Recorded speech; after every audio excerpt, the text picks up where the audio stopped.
Anggota Biro Politik Ansarullah Houthi Yaman, Ali Al-Qahham, resmi mendeklarasikan perang terbuka melawan Amerika Serikat dan Inggris.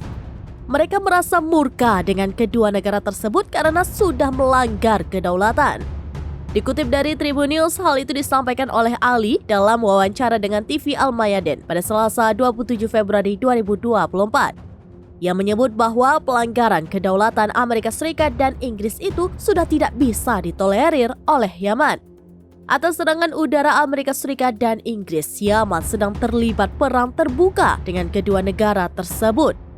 Hal itu lantaran Amerika Serikat dan Inggris sudah menyerang rakyat Yaman. Ali menegaskan agresi yang dilakukan keduanya di Yaman bukanlah masalah yang sederhana. Ia pun menyebut bahwa Yaman tidak akan berhenti mendukung Palestina meski mendapat serangan dari kedua negara tersebut. Diketahui Amerika Serikat dan Inggris melancarkan serangan militer ke wilayah Yaman beberapa waktu lalu. Serangan itu dimaksudkan untuk menghentikan blokade Laut Merah kapal-kapal Israel.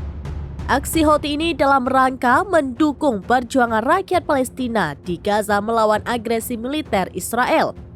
Sejauh ini banyak kapal Israel atau kapal-kapal yang menuju pelabuhan Israel diserang oleh pasukan Yaman di Laut Merah dan Selat Bab al-Mandab. Namun, serangan Amerika Serikat dan Inggris itu tidak membuat Yaman merasa gentar untuk mendukung Palestina.